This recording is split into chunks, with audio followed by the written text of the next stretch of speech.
नमस्कार मंडळी.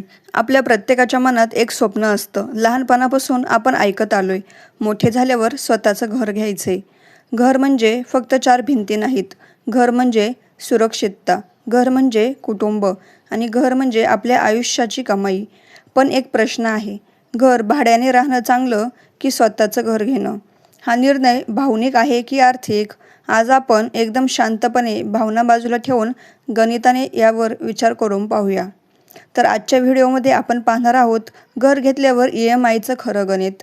मध्यमवर्गीय माणूस EMIमध्ये कसा अडकतो, बँकेला नक्की फायदा कसा होतो, भाड्याने राहूनही फायदा कसा होऊ शकतो आणि सर्वात महत्त्वाचा प्रश्न, खरंच स्वतःचं घर हे असेट आहे की लॅबिलिटी? हा व्हिडिओ शेवटपर्यंत नक्की पहा, कारण शेवटी तुमचा विचारच बदलू शकतो. भारतामध्ये एक विचार खूप खोलवर रुजलेला आहे, तो म्हणजे स्वतःचं घर असलंच पाहिजे. लोक म्हणतात भाडं देण्यापेक्षा EMI देणं चांगलं, पण इथेच लोक चुका करतात. कारण EMI म्हणजे फक्त घराची किंमत नसते, त्यात असतात व्याज, maintenance, society charge, property tax आणि रिपेअर. म्हणजे घर घेतल्यावर खर्च कमी होत नाही, तर तो सुरू होतो. आणि भाड्याच्या घरामध्ये हे सगळे खर्च असतात घरमालकाचे. आता आपण एक उदाहरण पाहूया. समजा पुण्याला तुम्हाला स्वतःचं एक घर घ्यायचं आहे. घराची किंमत आहे 50 लाख रुपये. तुम्ही 10 लाखाचं डाऊन पेमेंट केलं, 40 लाखाचं लोन केलं आणि बँकेचा लोनचा जो इंटरेस्ट आहे तो 9% आहे आणि ह्या लोनचा जो कालावधी तो 20 वर्षांचा आहे. आता तुम्हाला EMI किती येईल? सुमारे 36,000 रुपये दर महिना. पण जर 20 वर्षात तुम्ही किती पैसे भरताय हे पाहिलं तर 36,000 गुणिले 240 महिने, 86 लाख रुपये. म्हणजेच 40 लाखांचं कर्ज घेतलं आणि बँकेला तुम्ही दिले 86 लाख रुपये, जवळपास दुप्पट पैसे. म्हणजे बँकेचा इथे किती फायदा झाला? 46 लाख रुपयांचा. म्हणूनच बँका होम लोन द्यायला खूप उत्सुक असतात. आता समजा तुमचा पगार आहे 60,000 रुपये आणि EMI आहे 36,000 रुपये. म्हणजे पगाराच्या अर्ध्यापेक्षा जास्त भाग तुमचा EMIमध्ये जातोय. आता उरलेले पैसे घर खर्च, मुलांचं शिक्षण, मेडिकल, प्रवास, महागाई आणि इथेच सुरू होतो EMIचा ट्रॅप. एकदा EMI सुरू झालं की आपल्याला जॉब चेंज करायला भीती वाटते, रिस्क घ्यायला भीती वाटते, बिझनेस करायलाही भीती वाटते. कारण प्रत्येक महिन्याला बँकेला पैसे द्यायचेच असतात. आता जर तेच घर भाड्याने घेतलं तर समजा त्या घराचं भाडं आहे 15,000 रुपये, EMI होता 36,000 रुपये. म्हणजे इथे तुमची जवळपास 21,000 रुपयांची दर महिन्याला बचत झालेली आहे.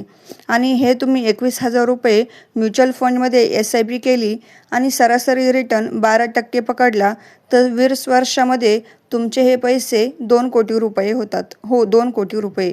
म्हणजेच जरी तुम्ही घर घेतलं नाही तरी तुमची संपत्ती जास्त होऊ शकते. आता एक महत्त्वाची गोष्ट समजून घेऊया. असेट म्हणजे काय? जे तुमच्या खिशामध्ये पैसे टाकते ते असेट आणि लॅबिलिटी म्हणजे जे तुमच्या खिशातून पैसे काढते ती लॅबिलिटी.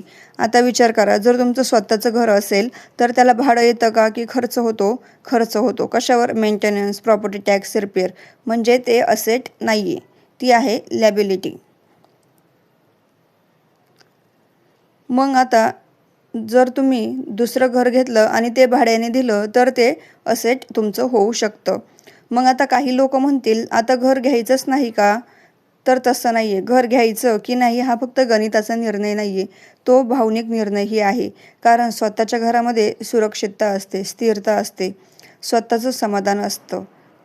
म्हणूनच घर घ्यायचं असेल तर योग्य पद्धतीने विचार करून घेणं गरजेचं आहे.